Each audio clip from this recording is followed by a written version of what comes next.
As I shared on, sorry about that. The first thing getting off the plane that I noticed is what I'm going to share with you as an image. If we want to kind of pass these around, we can send them that way as they go, and I'm going to share them with the people who are on Zoom.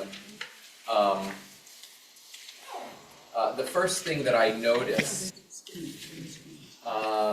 it's also on the screen, was this picture that I couldn't help but take. That sign that is bolted to the wall says Merchav Mugan. Merchav Mugan is a safe space, essentially. It is a place that is, should the air raid alarms go off, this is where you go to, that it's constructed in such a way that barring a direct high intensity hit, this will be the safest place to be. And so when I first went to Israel right after October 7th, I arrived on October, I believe, 30th. Those signs were printed off a printer, put on a piece of cardboard, and leaned against the wall. As if to say, like, we had to do this, we have to know where they are, everyone, whether you're just arriving and getting your bearings, you're a little jet lagged or weary, you have to, this is the first thing you need to know, is where to go, right? And now you can see these signs are professionally done. They are bolted to the beams. They are a part of the architecture. They're permanent. And the reason I should... I can't hear him. Can you hear me?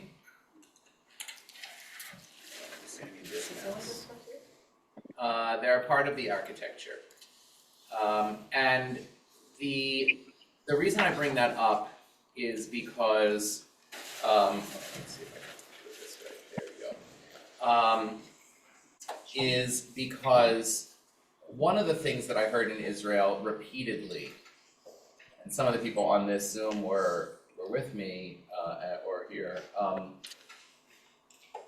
is a sense, a sadness, but a sense that this reality is not going anywhere. And that's sort of independent of the military outlook, which no one likes to report on a positive military outlook for Israel, so I'll tell you what's going on. Israel has defeated 18 of Hamas's 24 battalions. Israel has halved the number of civilian deaths in the last month, in part because they've learned the terrain more. Israel, by Hamas's numbers, there are 50 civilians in Gaza for every one Hamas terrorist. Israel's casualty rate is 2 civilian deaths for every one Hamas terrorist. And the Brigadier General who shared that with us, who shared Hamas's numbers with us, said while his heart breaks for every civilian death, that means that Israel is doing 25 times better than any claims of genocide or carpet bombing or indiscriminate. The amount of effort that Israel is taking to avoid those civilian deaths, that's not even taking into account the fact that those 2 civilians are either by force or by choice being used as human shields for the one terrorist, right? The line is that there is a Kalashnikov or an RPG under every child's bed. They're hiding their arms under children's beds. So that's the reality. That's the reality, and it feels intractable, and it feels horrible, and it feels like this is a phrase that I hate, the new normal, right? If it's bolted into the wall, right, and not leaning up against the wall on cardboard, it feels like this is it. And so the question I'm asking today is going to be through a legal and ethical lens but it more, I think, is an emotional question and a pastoral question, which is, what does it feel like to have a normal? I personally can't remember it. Like February of 2020, right? Is that the last time we felt something that was like normal? Have we recovered from one crisis before we sort of roll? I feel like waves on the ocean, right? The next one rolls in before the last one is out. And that takes a toll. That takes an emotional toll, and it takes a toll that we can track in legal responses to an extraordinary, exigent, or emergent situation. And the reason why a little easier for me to have a paper sheet. The reason why I brought this up is because Judaism and American law and other countries' laws have a structure for injecting adrenaline into a system legally. But we don't have a great structure for when that adrenaline runs out of its own course, or when we decide that it's time to breathe and go back to whatever the new normal is going to be. So I hope you see what I mean when I say that this is here we go, I'll show you the title is Back to Normal When We Run Out of Adrenaline, right? And there's a big question mark next to that back to normal, because I don't know what that is, and I wrote below this picture that I wanted to share with you, I wrote, is anyone else exhausted? Right? Because that, to me, has been the emotional toll, right? Think about it when, after a moment when you were legitimately afraid, or your body had a physical shock that caused, sort of the epinephrine to sort of, or the adrenaline to sort of come in, or when something is, fight or flight, or, you're in that motion that has a physiological response. After that drains from your body, think about how you feel. Or if you can't remember how you feel, it's probably because you immediately fell asleep. Right? The physiological response after adrenaline is exhaustion. Your body needs to regenerate. And so the body, in a way that is more tired than normal tired, your body says, stop. I'm going to come back to you. You'll be able to use your brain again. Not now. Okay? I'll pause here for just a moment before we go into the legal texts on that, and I'm going to stop sharing here so we can see our friends online, and just ask in a very open way, either what that feels like, if you've had that experience, I want us to get into that headspace, because I think that in some ways, not because the crisis has been averted, but more because Israelis, there is a limited amount of adrenaline. You can't just go on adrenaline for that long. If you continue to infuse adrenaline in your body has a response to that as well. If you were to continue to, for example, inject epinephrine in your body has a response to that. That's why they have meth. That's why they have Mad Max. Bigger and better. But your body has a response to an overdose of adrenaline or epinephrine. You know what the response is? You die! That's what happens. Your heart can't take it. So, isn't this really an extension of the norm that already was taking place in these kibbutzes along the Gaza Strip way before, 2020? I was at Kibbutz Be'eri in 2019 and got a tour of the kibbutz and Sderot, and safe rooms and neighbors leaving doors open, and every child and every human knowing where to run, because they had the missiles coming over on their kibbutz for a very long time.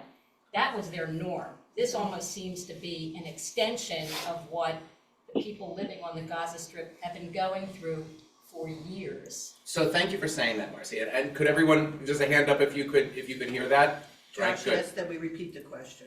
Okay, I'll repeat what Russ said. The idea of before October 7th, and even before 2020, you know, with COVID and everything like that, there was a constant sense of this going on. This is the safe rooms and the alarms and the red alerts and everything like that. And so I guess the question implicit then is, how do you go from an 11 on a scale of 1 to 10, to quote, this is Spinal Tap, right, okay, to something more than that, right? We know the psychological impact of that. We know that there are 11-year-olds who live in these border kibbutzim who have never gotten really a full night's sleep or feel that way, and are like still at 11 years old wetting the bed and things like that, right? We know that there is a physiological and a psychological effect on this. And so imagine what happens then when it's not a constant low level that is really high level, but for them has become their normal. Right. But then it's not in Gaza 3 kilometers away, but it's literally in the next room that they can hear Arabic being spoken, and they only understand a little bit, but they understand what it means. And they're holding the handle of their safe room, which is really only intended for a bomb attack. It's not intended for someone who's trying to break into your house. That's not what it's designed for. So you go from adrenaline, you know, and then you go up from there, right? You are correct. It is really hard. Rabbi, we went last night, we heard a survivor from the music festival. And this adorable young woman has been telling her story around the world since October 8th. And she was running through the festival to try to get out. She was hiding for hours. But by repeating the story, she's not letting herself come down. Right, she's still in that mode. It's a PTSD without any of the dips. Right. Right, and that's you know, so you're still in it. You're still in the Right. flight or fight, and There's no that post. It's present. right, and emotionally that becomes impossible. I'll give you one sort of non-Israel example of this. That is a liturgical example. So we have a Misha Berach list. Many of you know that, right? It's a list that people can put loved ones on or can put themselves on in need of healing.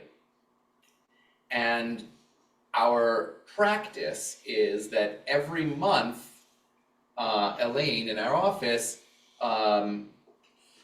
depletes the list, right? And some people say, I always want to be on the list. I have a chronic something or other, I always want to be on the list. And besides the fact that, so it's a problem because the list gets intolerably long, and so when I'm reading the list, like it starts to feel like carton of milk, you know, dozen eggs. It doesn't feel like names, right? You know, in the experience of it. But in addition to that, there's an emotional problem to it, right? Because especially for someone who has a chronic illness, but also for anyone, there will come a time when it becomes more critical, more acute. And if we've already thrown our Misha Berach list, we've already given you everything we got in terms of the prayers, where do you emotionally go from there? Right? And so when I counsel people, I say, look, you should, in the immediate wake of a diagnosis, and there's that emotional piece of it, until maybe you have like sort of the process of therapy or whatever it's going to be, I say, let's get you on that list for a month, 2 months, fine. But if this is going to be your way of life and you're going to have to learn, then let's find another approach that is not an indefinite time on the Misha Berach list.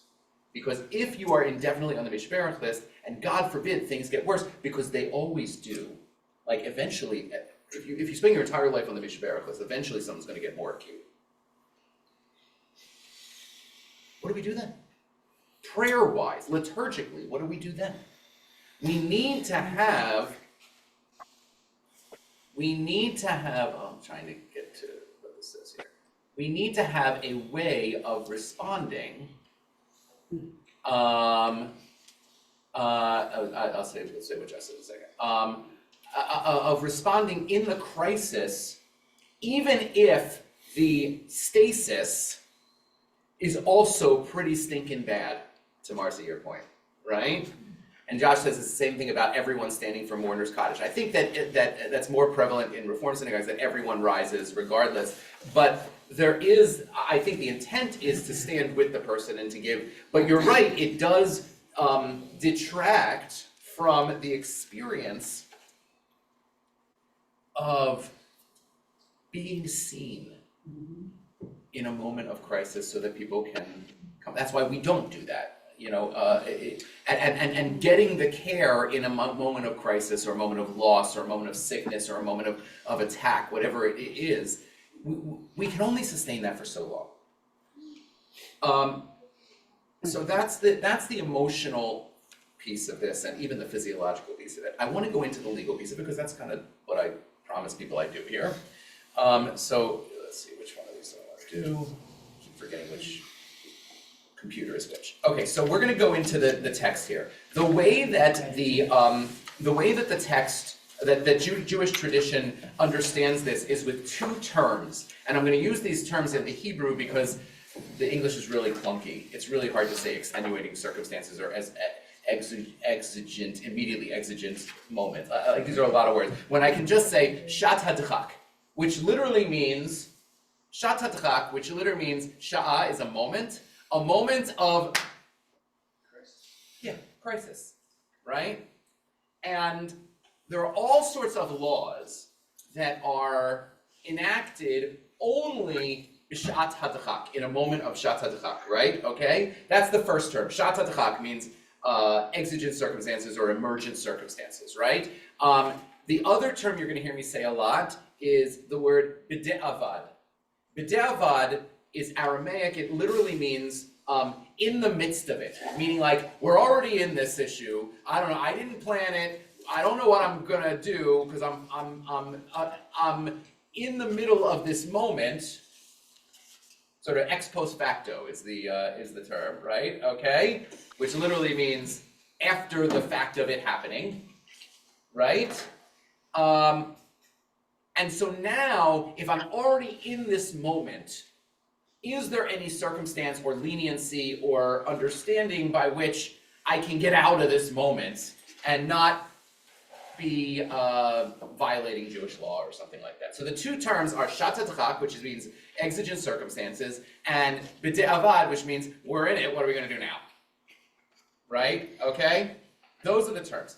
These are, I'm going to give you a couple of what the Talmud and the legal codes believe are exigent circumstances that you're going to say don't feel like exigent circumstances. But that's why I'm going to show you like what can cause people that agita. So we're going to go through a couple of these. I'm going to go through very quickly on these, okay? Because I think you're going to get the details are not as important as the sort of one step back from it. But would someone like to read? And I promise I will interrupt you. Would someone like to read the first text? And I have it up there for. Okay, go ahead, Max. There are those who permit saying a spoken part, in which holiness read it with the brackets. The brackets actually help. Yeah. There are those who permit saying a spoken part of the service in which God's holiness is proclaimed, i.e., Kaddish Kedusha, with 9 men joined by a child that is older than 6 and knows to whom we pray. Okay, so stop for 1 second. So this is the situation, and this is the thing that is frankly above a mindset, but we do it, which is we're trying to get minyan because there's certain things you can't say when, with minyan, mourner's Kaddish without a minyan, Kedusha without Baruch Hu, things like that. We have 9 and someone brought their kid. Can we throw a chumash in that kid's hand? And Yes. well, Kathy, I'm about to help you. Okay, and older than 6 is what is known as Gil Chinuch, which is the age of education, which there they determine as, it should have been a capital W, knows to capital W whom we're praying, like gets it, right? This is not just a song, Hine Matova Manayim, this is like, I get it. Can we count that person as an almost 10th? Kathy is paying attention very very, closely. very closely. Okay, They have to be 13. No, here it they're not, says 6. so here we go. I never heard that before. I still So- have 13. I heard the Torah. People Yeah, ask, that's what we were just saying, we We heard out the Torah. Count the Torah is a total Bubba mindset, because we have 5 Torahs in the ark, okay? Okay, it wouldn't work, right? Okay. Only 5. Yeah, this is how rumors get started, folks, okay? All right? Okay, Well, they now, always say- now, Kathy, you're about to be upset from what Max is next going to read. And their words were not seen, not accepted, by the great halachic decisors. Okay, so basically they say, yeah, that whole thing about having a little kid hold a chumash, Wrong. Shtuyot. It's it's Not nothing. acceptable. Not acceptable. Not accepted. It's not a thing, as people say, right? Okay. Slave or a woman. Here comes the. We're gonna get the slave or the woman thing. Hold on, I'm gonna get there. Oh, this is a text. I didn't make up the text, okay, folks?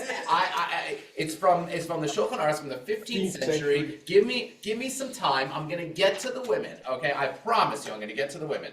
Okay, continue on. And the same law applies that a slave or woman is not joined to the 9. I'm gonna fix that in a second. Just give me time, okay? Rima. Okay, so here's the Ramah. The Ramah is at the same time that Rabbi Yosef Karo was writing the Shulchan Aruch, which is what Max has read so far, and that was in Spain essentially. The guy in Germany, Poland, writing basically the same book, and they didn't know it because neither of them were on social media. Okay, right? Okay, and so when it became clear that they had written essentially the same book by the same procedures, the printed version of that book has Yosef Karo first, which is what has been read, and then anything that stands out as slightly different or illuminating, the Ramah gives what we call a gloss on it. Okay, his name is Rabbi Moshe Isser. Okay, that's his abbreviation. Go ahead. And even if he has a Chumash printed Torah in his hand, we do not join him to the 9. However, there are those who are lenient, those non-Jewish conservatives, regarding this. Wait a minute, that wasn't in the brackets. I knew that. In the extenuating circumstances. B'she'at hadachak. There are moments when we will rely on this Bubba mindset. Is this how we got Zoom? We're gonna get there. Okay. Yes, we're gonna get to Zoom. Okay, so the Ramah does not define what the extenuating circumstance is. In fact, he doubles down and says that it's not always okay. Right? And even if you put a chumash in the kid's hand, it's not okay. But he opens a door that I find fascinating, especially because he doesn't define what it is. I think probably on purpose, thank you, Sue. He says, I can imagine a moment that would be so extreme, and it can only be emotionally. It's not like, we gotta get a minyan before this building falls down. It's not that, right? It's something probably emotional, someone needs to say Kaddish, right? That's, that sort of thing, where you can imagine a moment where, wow, we have to rely on this 6-year-old, right? Now, again, this is not a natural disaster, this is not a war, this is not a medical situation, this is a liturgical emergency. A liturgency, as it were, okay? It is not a life or death thing, but in the emotional reality of the world. And by the way, there are people who feel this way. I need to say Kaddish. And that is, what I'm bringing that is, it expands our definition of what Shat HaDchak is, right? It's not only life or death. There's an emotional urge, need, draw, right? That's going on there, right? We have someone who's saying Kaddish now, he comes every morning either on Zoom or and if we don't have a minyan, I go pretty deep down my list to make sure we have a minyan for him. This gentleman is saying Kaddish every morning. Right. And it's our You responsibility start texting people, right? to get a community for him. Yeah, so that's, it becomes, so you can imagine again, it's the emotional piece, but here, it's not just emotional, here we're legislating it. Here we're actually saying, there is a legal, you wanna call it a loophole, or leniency, or conservative craziness, whatever, but whatever it is, the Ramah, who by the way was not a conservative Jew, though some of his rulings are awesome for conservative Judaism. This is the guy that opened the door for instrumentation on Shabbos. He's awesome. And he was like a stickler too. He was not like one of these loosey-goosey like Sephardi Jews or something like that. Every Sephardi has a party. And he was well respected. Oh yeah, he's put toe to toe with, some of the greatest halachic decisors. His synagogue, by the way, still exists in, I believe, Krakow. You can go to shul with the Ramah, or, not him, but all of his plaques. Right. Anyway, you get the idea. We are legislating this idea that sometimes the law, we have to bend it. Because there's something bigger than the letter of the law. Sometimes we have to angle in a different way. Right? So now but he doesn't define what that is. Now we're gonna get a couple definitions as to what that is. So someone will read the second text. And it can be someone on Zoom, by the way. You just, I can't see you, so you gotta just start reading. I can read. But Sue's gonna read, so. Okay.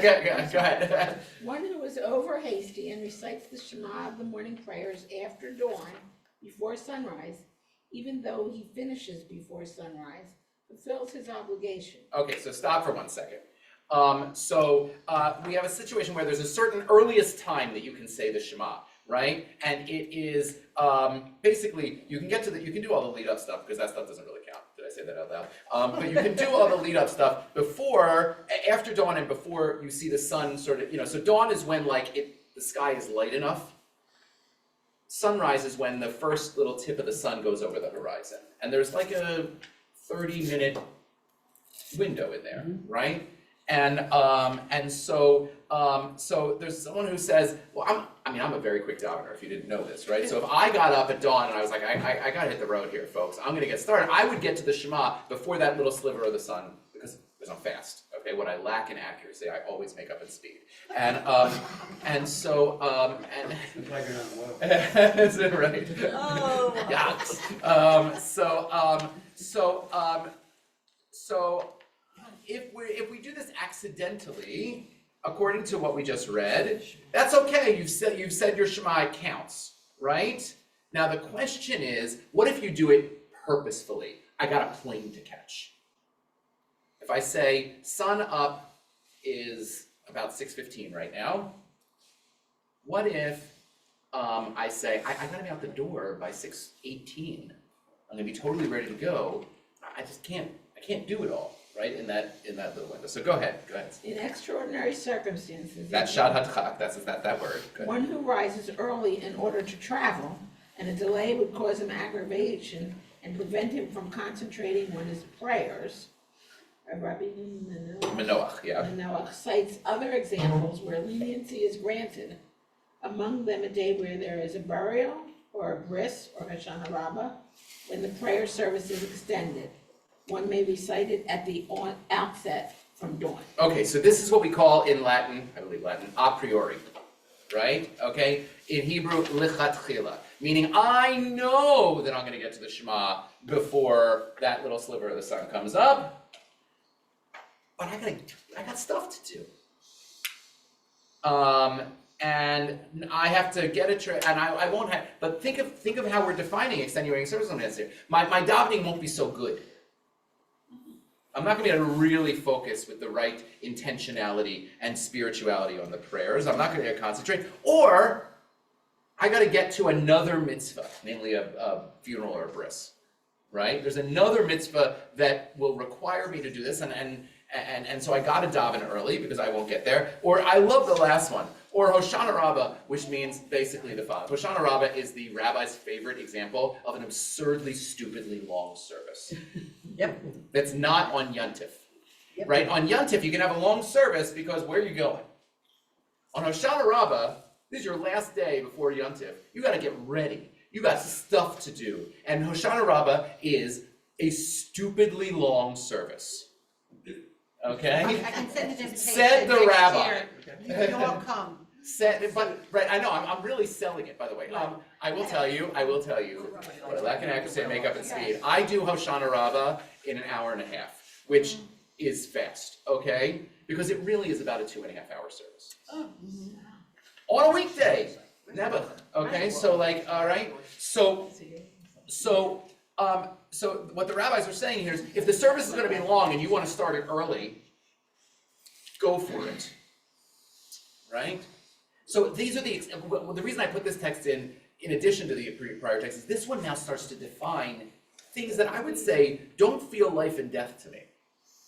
But the rabbi's saying we got some leniency, we got some wiggle room here. So now we got some questions. I've thrown out the questions, or I've given you the questions, or the reason for questions. Now I'm gonna ask you to ask the questions. Go. I just wonder what's the bigger message. Well, that's what we're getting to. I always wonder what's the bigger message, but so I'm looking at all these examples and it seems to me there's and I'm not sure I'm drawing the correct conclusion, but there's something about the divine and all the ways that we try to be closer to God. And so if we're trying to do that, then you get a little bit of a pass. If you're running to the airport or you're going to whatever, if it makes more sense than to daven in a way that's more meaningful.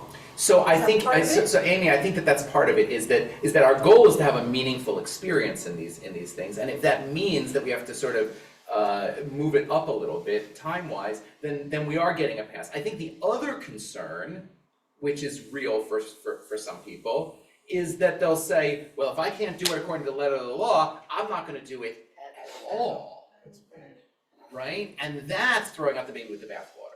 So I think we have both of those extreme tensions, right? And what we're I know, look, I get into the I go down the rabbit hole of the Talmud happily like anyone. Like I think this stuff is interesting and I'm a real nerd about it.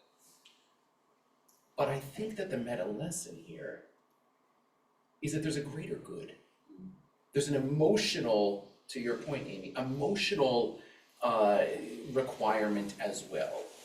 And if we're not, we're missing the forest for the trees. If we're so caught up into the legalism of it, that we're willing either to throw it all out or to disregard it in some other way, right? And what we're acknowledging here in these words, shat hadchak, is an emotional state that is counterproductive to the mindset of, let's say, prayer in this case. And by the way, shat hadchak is an emotional state that's counter to almost anything good. You're never your best when someone has a gun to your head. By the way. So you're saying it's a construct with personal choices? Yeah. And it's Because asking us. religion's a personal thing. Yeah, and it's asking us to try to set up a situation where we can be a little better than gun to our head, right? In situations like that. By the way, we should also, total side note, it's very easy for us as Americans reading the New York Times to criticize everything that 19-year-old does under fire in the tunnels of Gaza. But it's not easy, right? That's, that is the definition of shat hadchak, right, if anything was, right? Stan? Yeah, I'm struggling here. Mm-hmm. I personally, and I didn't want to get myself in trouble, don't really care a whole lot about the great or even lesser halachic decisors, at least not to the point where I'm gonna worry about whether the sun is up or peaking, or whether there's a minyan to say Kaddish. When my dad died, I was here a number of times, but I was also traveling for work. And I would just say Kaddish in a hotel room, Right. because there was no other option. So- Did that Kaddish not count? So I'm gonna let me answer that right now in a sensitive way. So first things first, I'm using this as a hierarchical, even more so answer, right? I am saying, if these people who really do live their lives according to those legalisms and the letter of the law are working to construct the system in a way that is gentle with us, to kind of paraphrase what Amy said, if they are holding it that way, all the more so should we be gentle with ourselves. I live a halachic life. I'm no Ramah, okay? Right? That's not who I am. And if the Ramah is struggling to find those ways, I'm going to be even more, I'm going to lean into that even more, which is why, to your point, when we do not get a minyan, and I'm not talking 9 plus a little kid, I'm not talking 9 plus a little kid, I'm talking like, we got 3 people in the room, it's a snowstorm, whatever it is, you're all on live stream, I'm alone, right? Jim? I still recite the words of the Kaddish. We have made a choice, and by the way, that choice is not mine in precedent, it is Rebbe Meir Adler, of blessed memory. We say the words of the Kaddish, we say them without a communal response. And the reason we do that, I don't get into whether things count or not count. You've heard me say 100 times, I don't keep score. But the reason we say that Kaddish without a full minyan constituted is because the emotional benefit in that moment of emotional loss of saying the words, even if we don't have a constituted community, meaning a minyan, to respond to them. So we say, we're gonna say the words of the Kaddish so that people can say the Kaddish. And we do that, and it is admittedly, and I would say proudly, extra halachic. It is outside what the Ramah would say. But the reason I say it, he opened the door for me. He said, if there's someone who has that emotional pull, it is counter to what it means to be good as a Jew. It is counter to what it means to be a Jewish community. It is counter to what I understand it means to be a rabbi in a pastoral presence. It is also counter to that person's future engagement with Judaism. If I deny them proactively the ability to say words that are not prohibited, the words are not prohibited. Do they count or not count? I don't know, because I don't keep score like that, right? If they certainly count in the person's emotional feeling, experience of, yes, I said Kaddish. If that's the rubric of counting, then for sure they count. If the rubric is, did I uphold what Yosef Karo and the Ramah seem to say in the Shulchan Aruch? I don't know whether they count or not. Like, what would he do? Would he, say this is an exigent circumstance? Would he not? I don't know. But my point is that I have someone in front of me who has an exigent emotional need in their experience. And that's what I'm doing here. And that's the decision. And I make a point of not pausing for the whole community to say amen. I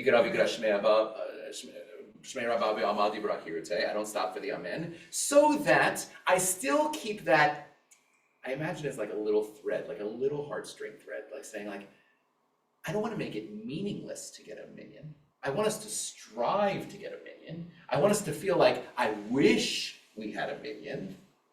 And I want us to be okay in the moment that we don't have a minyan. By the way, one pause, because Kathy brought it up and then Barry, I got you, is that is how we did COVID. The Rabbinical Assembly said, we're not allowed to get together, it's gonna be not safe, et cetera, et cetera, et cetera, we're not gonna gather, et cetera. We're gonna okay the forming of a minyan in exigent circumstances online, by Zoom. By how, we're gonna say. The conservative movement has had a really hard time, by the way, pulling that back now that we're not in exigent circumstances. Minions all over the place, and the conservative movement are really struggling, right? We're doing better than most, right? But so that's its own lesson. But in that moment, they said, B'shat HaDechak, we're gonna do it because there's a need to be together, and we don't want to lose for the future, whenever this crisis is over, the muscle memory of gathering in a minyan. Now, here's the other piece of it. I made a decision. There are all sorts of halachic issues that they tried to, like, they appealed to Zoom to, Zoom used to automatically shut off after 24 hours, and then there was a 3-day yontif, and so like this, well, someone from the Rabbinical Assembly appealed to Zoom and they extended it by 72 hours. Like all of these things so that they wouldn't have to touch the computer, right? That was, again, highly legalistic, right? I made a decision here. One that not everyone agreed with, I will admit it to you. On Shabbat and Yontif, I made the decision to live stream. And I made the decision based on what I just said about Minyan. I said, eventually this thing is going to end. I had no idea it was going to take 2 years. Because remember, I made this decision in April or May of 2020, right?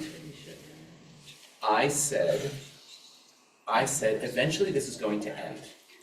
And so at the times of our greatest gathering, namely Shabbat and holidays, for Zoom, for Minyan, it's fine, everyone's schmoozing, and it's like, 11 screens, right? Fine. But at times of our greatest communal feel, as people are watching me and Rabbi Markowitz dancing around and doing like that whole thing where it was like throwing a ball over the fence and not knowing whether someone caught it on the other end or whether it fell in a puddle or whether we broke a window, like we didn't know what the response was. It was an empty room. In that weird moment, or even afterward, when we started to come back in here, and there were still are people on live stream. I wanted the people on live stream to feel like they were part of it and to feel that heart tug of, yes, but I know it's not the same as coming in person. I needed it to be good enough, but not good enough. That was the calculus. And other organizations just went straight to Zoom on the holiday, and they had someone, whether that person was in the sanctuary or in like a sound booth someplace or wherever they were, that were operating the Zoom. And there were even places that went even farther than that, and they installed these huge screens right on either side of the ark, and people had aliyahs from like you would like turn around and say, show them what we got, and they would say the blessing, they would turn on the speaker and say the blessing, and then there were all these stories, of course, of people who were doing things that weren't so appropriate because you would see the screens and everyone was watching the screens and no one was watching what was going on in services because you all were on a Zoom where that was unfortunate, right? Okay? Or at least you watched the YouTube video of it afterwards.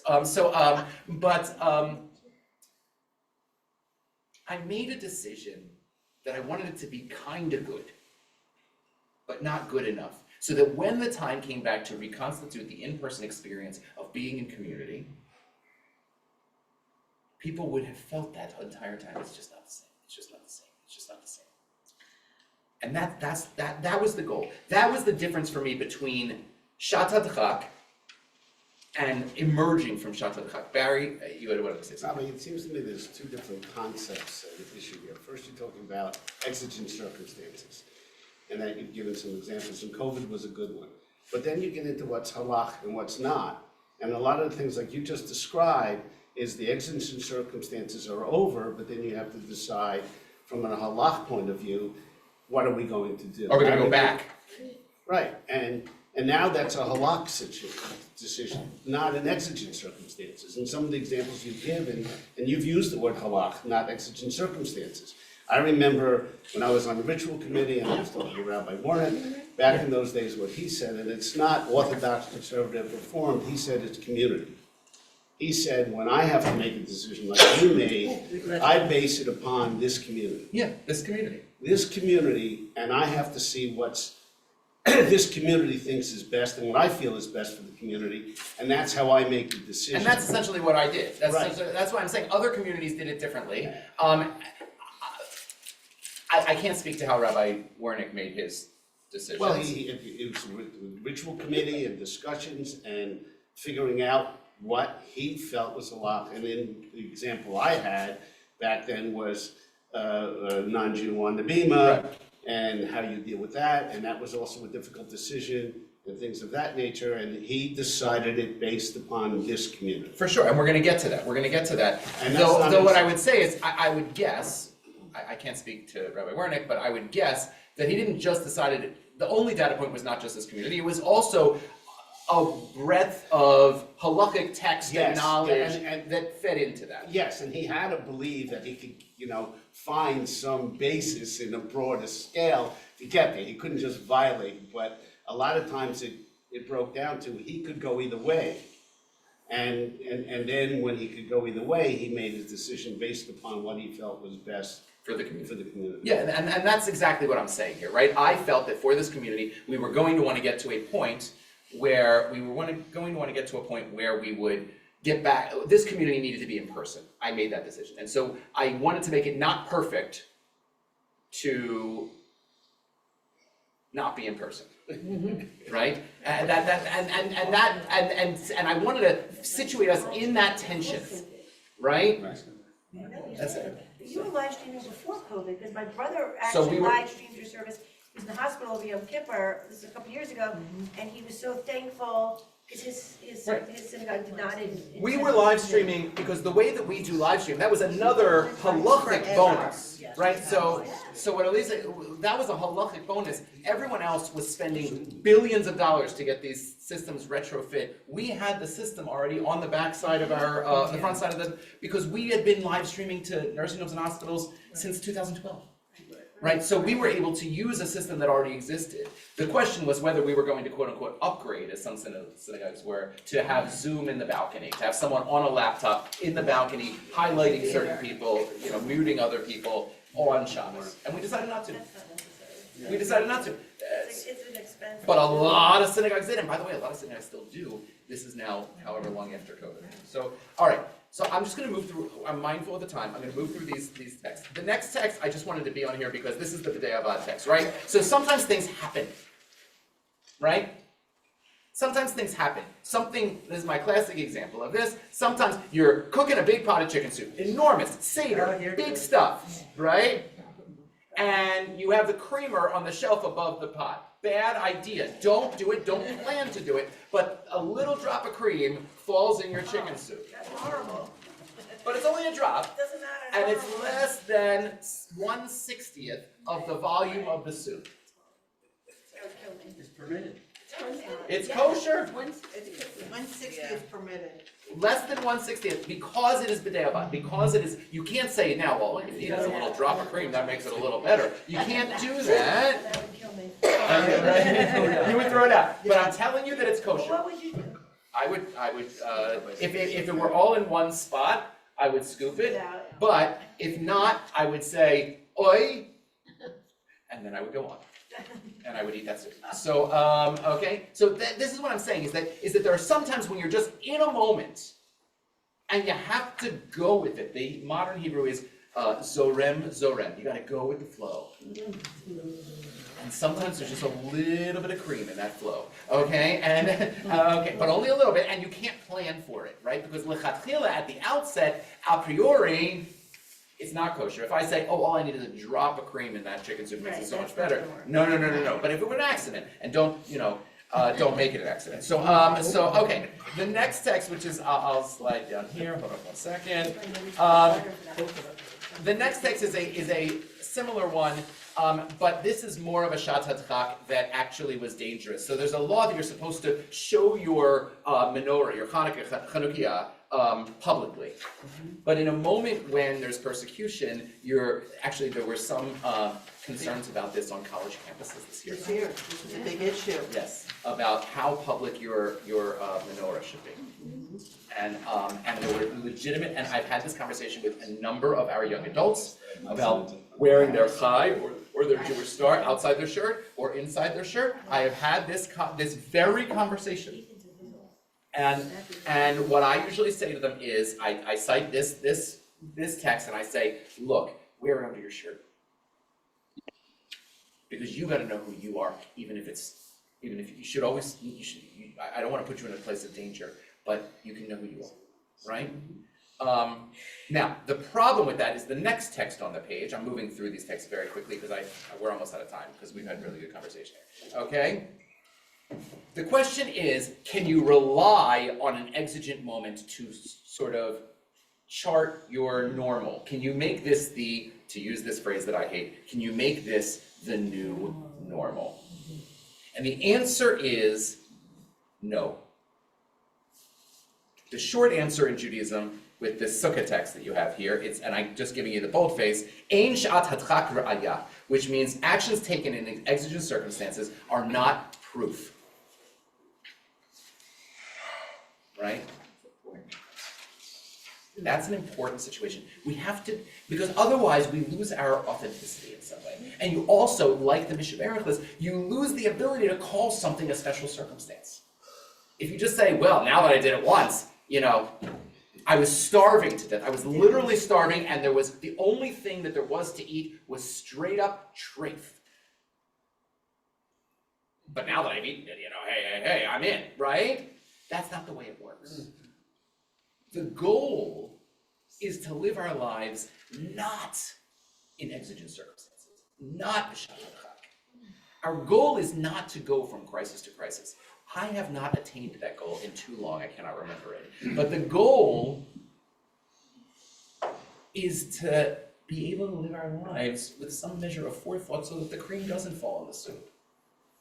Or so that we're not running from a tiger. But if you're living in exigent circumstances all the time, and there's an argument that maybe we are communally now, the adrenaline does run out. And right, so now we're gonna get to that. So at some point in time, you just get exhausted, right? And then you start getting less productive, and you start making what we would call silly mistakes, right? Because the adrenaline that keeps you sharp, right? And we see that also with I see it in a lot of Jewish communities, and I rail against it here, to be honest with you, where people are saying thank goodness, we're back to spending too much on Kiddush because we get a solid 175 people here without a bar mitzvah, right, on Shabbos. Wow. But, when you throw in the Torah study and the kids and thank goodness we are largely back. But I have a lot of colleagues who are saying, it doesn't matter what I do. I can turn on Zoom, I can turn off Zoom, I can do this, I can do that, because I can't get my people back. And they're getting somewhere between desperate and lazy. I don't know what is between desperate and lazy, but because they're saying sort of fatalistic, what's the point? And also, they're doing things that are so absurdly not in keeping with Jewish law or tradition, because they're willing to try anything, right? Yeah. And I get it. I'm not criticizing them, and I'm not judging them. It's not the way I want to be, but you get the point, right? That's what happens when you run out of adrenaline. By the way, just so you know, I'm going to move through these last two texts really, really quickly, and then we're done. It also works the other way. I've given you all these examples of reasons to be lenient when you are departing from the default that is more stringent. But the other way works too, which is this text that I promised I would get to you, that's why, okay? Which is the following, where in a very specific case, we are actually more, you'll see the point. The default here is a leniency suspended for specific circumstances, right? Okay, so basically women are exempt from the mitzvot. That's the leniency, right? And that's what the vast majority of Jewish communities for 2,000 years have observed. The women are exempt from the mitzvot. But actually, the women are not exempt from the mitzvot. Sorry to tell you, or happy to tell you, I guess, I don't know. This is the basis for egalitarianism in conservative Judaism. It goes like this. It says anyone should count towards the requisite 7 aliyot needed for a Shabbos service, the aliyahs, even a minor, even a woman, whether or not the minor is holding a chumash, doesn't matter. Anyone can get an aliyah. That's the default position. That's actually more stringent, because that means that women are obligated to those things. However, it says, but in our time, not our time here, our time about 1800 years ago, Isha lo tikra b'Torah, a woman should not be called to the Torah because of kvod tzibor, which means the honor of the community. Oh, Nebuch, you're having a woman up there. There was no man who could say the Aliyah blessing or read the Torah. My gosh, what kind of community is this? That's what they're saying. That's why women were not called to the Torah. Now, the way that conservative Judaism included women was to say, in our communities, women are doctors, women are professors, women are politicians, there's no lack of honor to the community based on a woman's full leadership participation in the community. So we revert to the default, which is that women should be included, more lenient, or more stringent. So you get the idea. So the reason I bring this up, first of all, is because we had the not so nice text to women earlier. But second of all, the reason is to show you that the Talmud recognizes specific contextual circumstances as relevant for changing the halacha, for changing the normative practice. That's really important. And if you're worried about a slippery slope, you should read this really funny thing that's down here before, which basically says that if you're worried that if we let this happen one time, then all hell's going to break loose. And so basically, Rabbi Tucker, who is a teacher of mine, says, at that point in time, you're setting a dangerous precedent. He says, every public action which is not customary is either wrong, or if it's right, it sets a dangerous precedent by which there's a slippery slope. And so what's the conclusion of that? It follows that nothing should ever be done for the first time. Right? We have to, sometimes we gotta stick our necks out there. We gotta stick our halakhic necks out there. And then the last is from a New York Times essay from this past weekend. And what I would say to you about, or a week ago, what I would say to you about this is that I don't know that we have emerged from the mindset, I don't know that we've emerged from the mindset of 2020. I think that we are bouncing from crisis to crisis. I think that our adrenaline levels are spiking, but they're never going down to zero. And the last thing I would say to you, just give me 1 second. The last thing I would say to you is that that's really unhealthy. And that we are not likely to make our best decisions in those moments. And that, though I really am sad that the signs are bolted to the walls as opposed to leaning against on cardboard, I think it's really pragmatic and important that we say, with sadness, this is where we are, and that we lower that sense of exigency, not in the sense of the war, obviously, but in the sense of how we live our day in, day out lives. Because if we're always living at a fever pitch, we're gonna make bad decisions. We're gonna paint ourselves into corners from which we really don't have good escape strategies. And we're not gonna be healthy. We're gonna have physical health issues from it. And so I hope that we find ourselves in a situation where the new normal forces us to unbolt those signs and patch up the holes. But for now, I think we need to be mindful of the deleterious effects of the adrenaline of it, emotionally and legally, and ultimately later on find ourselves a clear path out. Yeah, I should go. I remember when I got this. Thank you all for being on. Someone else's ticket. Didn't even need my ticket. They told me just to make a smile. He got points. And no What? walk on the plane. Thank you and have a great day.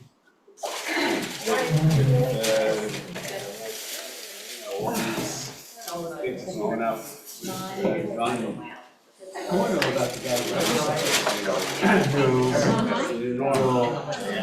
can't get to his house for Shabbat, so he stops at and asks a stranger at the house in the stranger's neighborhood. Stop at the South Bronx at the gas station and ask the guy, he was on Long Island at the time, he was going to Shabbos. He asked some random person in the South Bronx. He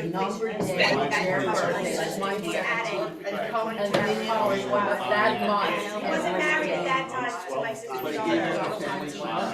Well, he's going to Long Island, he's friends or something, he wasn't married to her. That Shabbat, morning or night. Pretty consistent. I was the first to go back there, I remember, there were 12 or 13 of us. More than once. Oh, yes, high holidays. This show remember, because he's been around.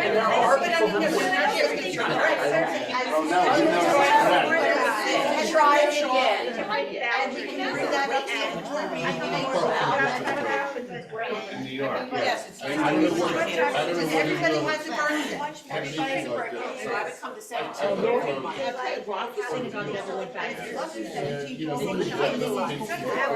They finally getting them on I mean, they're back on Shabbat, and they only buy Shabbat. Right. But they could not, they never go back. Other things like that. My children One of my best meetings from the I was just showing you about my position. She's driving over here at around 7 o'clock, and she goes on Zoom. I think they just get very. So this But morning, my other really sister, had a therapy. she also very hard, she was very lonely, she was very lonely. I want to sign off, but I want to get my car. Like text her friends at And all of a sudden I see her walking into the I bar. And And then she shuts somebody down. had a really All of a sudden we only bad have 9, and I'm looking at her, and she goes, I'm looking up, and I'm behind you. She's behind and she's like, I'm not doing anything. So the moral of the story is the moon should be in the wall. Wait a minute, so what if rabbis did that downtown? Some things, they know it all, so I think French just show people. Friday night, he had service in a Wawa in Center City. And like, yeah, it was all over. It was, I mean, in the Jewish. You know, my brother, who was part of a Nothing. mountain community where they do things differently, I didn't reform, and I think that when he left in the winter, so they were, worried about sometimes they would around the mountains, they were trying to walk with them. But once you were there, I mean, they had like majestic, that's when it was on. You're missing forest for the trees. It was inside, in the line, and they would take a shower with I them. hear like talking about being on the side, talking about being outside. They did it And we're all 3 times a close, week. it's still very tight. Take care. Well, that's true. Okay. We did, That's a, back in March of Do you this year. think the height of the Barak, the Shatan now because of war, like all the men, no. I'm definitely were sad. coming down. Oh my gosh, yes, I do, okay. Thank you for introducing yourself. So, yes, so you were active, I was very active. I was vice- Both were, it's Yeah, a I long was time, vice long president. time ago. I was on the executive committee for about 6 a years. lot of, I mean, that's generally, you know, things come in waves, and, There, then, now there's 2 battery The packs. guy who owns it Brian. is really over. Oh, right, okay, He's trying to find a solution. Bethany Patrick, right. and then Chelsea Jackson, and Val. I'm not sure where it's going to go. He's got 2 of the projects, there's a lot of time.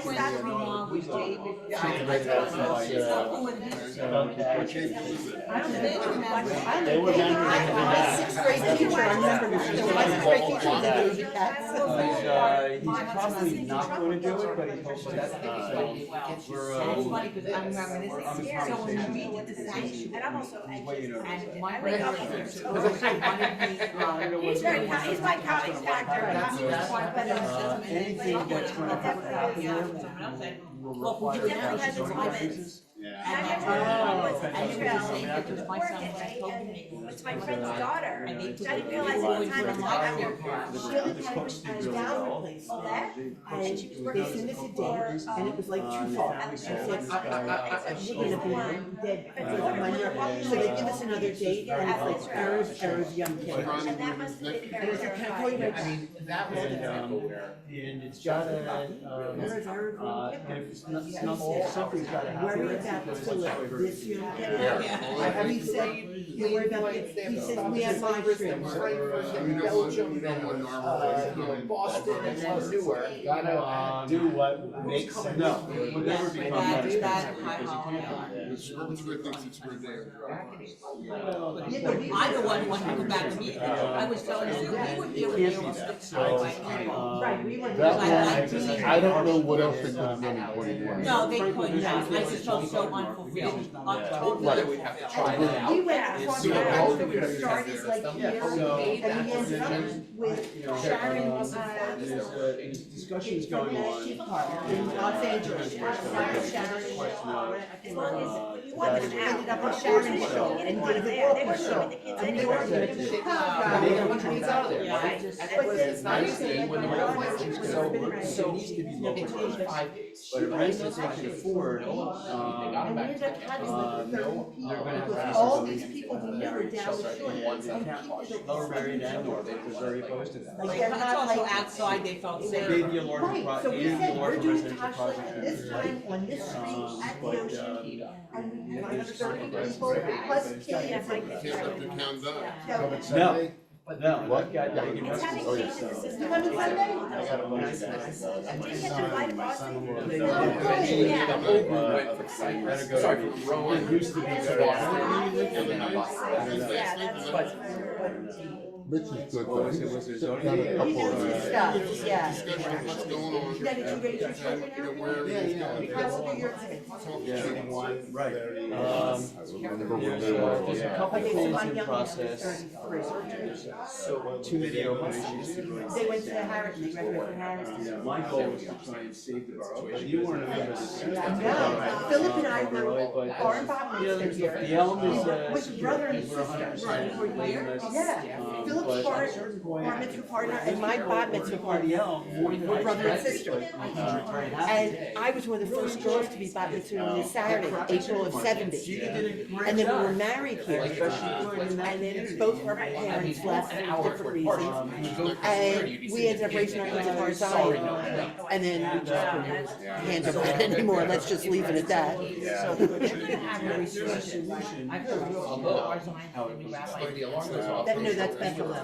Everybody wants it. That's the only people that want to mount They'll get back to work. Interesting, because Yeah. I heard really good things when he brought the cancer. Anyway, my oldest is 30. They would have to really good. Yeah. You were in touch with Amy, that was No, Caroline was a softball player, she pitched for, and then pitched at Brandon. Yeah. That's how I can remember. Yeah, and she was little, they used to remember Caroline with curly hair. It's all like, but now it's They look nothing alike the twins, but people just We do remember it all which the way time. they went. The guy in the class, my daughter's in one of the pictures, I only got one of them. No, all three of my girls went till they were 18 at Barzani, but you know what? There was this guy, Norman Einhorn, who is still there, but he's retired. He was like this Cuba, and like the kids just stayed for him. Had enough. You have that, you worked hard to do that. You could have kids stay because of you. You have that. And my kids went to grad school before grad school back then. What's the old story? Yeah, and we had a really good one at Barzani. Actually, I was.